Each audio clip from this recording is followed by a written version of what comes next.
और ये जो काम भोग सृष्टि में रखा गया है, एक सृष्टि क्रम को बढ़ाने के लिए रखा गया है, सृष्टि क्रम को बढ़ाने के लिए रखा गया है। तो स्त्री और पुरुष का जो संयोग विधान शास्त्रीय है वो संतानोत्पत्ति के लिए है, ना कि केवल मनोरंजन के लिए, शास्त्र सम्मत। तभी उसका जीवन ब्रह्मचर्य परायण स्वस्थ पर, और कभी साल 6 महीना में एक बार ऐसा, तो वो बहुत अच्छा जीवन। ये व्यभिचार प्रवृत्ति तो मतलब बहुत निकृष्ट आदत है और ये सबको नष्ट कर रही है। तो मुझे लगता है भाई, यदि आप थोड़ा विचारवान बन जाएं और अध्यात्म की शरण लेकर इसको शासन में लें तो आप बहुत अच्छे बन सकते हैं। क्योंकि धर्म पालन हेतु संभोग होगा नहीं, संतानोत्पत्ति योग संबंध होगा नहीं है, केवल भोग विलासिता मनोरंजन। तो हमें आप खुद अनुभव करके देखो, क्या आप ऐसा जीवन नष्ट करना चाहोगे? तो मुझे लगता है नियम और संयम में आना चाहिए। अगर आप अभी अनुभव कर लें तो कर लेने, कुछ दिन बाद हमारी बात याद कर लेना, हाथ कुछ नहीं लगेगा। अच्छा, दूसरी बात, थोड़ा विचार करो, कहाँ क्या है सुख भाई? हम ऑपरेशन करके आपको बता रहे दिमाग के, हमारे दिमाग का क्या है भाई?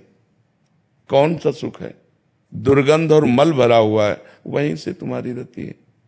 मुझे लगता है कि ये पूर्व संस्कारवश, ये आपकी कोई उपज नहीं है, ये आपकी कोई मनपसंद बात नहीं, आपके दिमाग में पूर्व प्रारब्धवशात ये संस्कार है।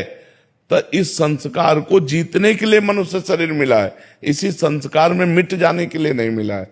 अगर आप जीतते नहीं है तो मिटा देगा। कितना गंदा स्वरूप आपका होगा, चाहे वो बहन हो चाहे भाई हो, आप विचार करके देखो। उसके जीवन का मतलब क्या रहेगा? केवल मनोरंजन, धर्म से कोई मतलब नहीं इसमें। तो हमें लगता है अगर हम ब्रह्मचर्य धारण करें और भगवान की तरफ बढ़ते हुए समाज सेवा करें, अगर हमें संतान ही प्रिय है तो किसी की भी गोद नामा से हम संतान ले सकते हैं और अपने परिवार का वृद्धि कर सकते हैं। तो मुझे लगता है व्यर्थ में ऐसा अगर ना कीजिए तो बहुत विशाल जीवन बन जाए। ब्रह्मचर्य भी तो एक मार्ग है जिसके द्वारा हम परमात्मा प्राप्ति करें, समाज सेवा करें, जो चाहे वो कर सकते हैं।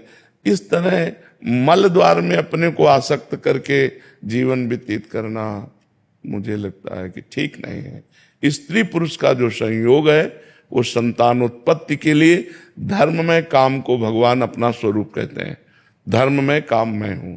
तो वो धर्म तो यहाँ दिखाई नहीं दे रहा, और ये आप में ही नहीं है, लाखों बच्चों में है। और वो उनकी कोई उपज नहीं है कि वो अपनी उपजाए हैं, ये बात वो उनके स्वभाव में पूर्व प्रारब्ध से आई हुई है, पर वो विजय प्राप्त कर सकते हैं। अगर वो इस तरह से अपने जीवन को नष्ट करेंगे तो कब तक नष्ट करेंगे? क्या घृणा नहीं होती आपको? हाँ, तो मुझे लगता है इसका सुधार किया जाए। एक बात और, वृंदावन में भी आके कई बार मतलब ये 7-8 बारी। देखो, अगर हमारी गंदी बात है तो हम कहीं भी जाएं, गंदी बात तो हमारी रहेगी। तो सत्संग में जैसे बोले थे कि ये उपजाऊ, हाँ बिल्कुल पाप के अंदर से कि एक पाप आपको लाख बारी दंड देगा, तो आप तो आप ऐसा करना कि वृंदावन की परिक्रमा करना, नंगे पैर और मौन रहना, नाम जप करना राधा राधा, और फिर साष्टांग दंडवत करना जब परिक्रमा हो जाए, और गलती मानना वृंदावन से, बड़ा कृपालु वृंदावन है, वो क्षमा कर देगा। और धीरे से इसका सुधार कीजिए, सुधार करने से ही हमारी बात बनेगी, नहीं तो जीवन बर्बाद हो जाएगा। बच्चा इसे खराब करती है। इसीलिए वर्तमान में राधा नाम जप करो, अधिक भगवान नाम जप करो, बलिष्ठ बनो, इंद्रिय विजयी बनो, समाज सेवा करो, माता पिता की सेवा करो। संतान की आवश्यकता हो तो बहुत से लोग ऐसे हैं जो अनाथालय में संतान दे देते हैं।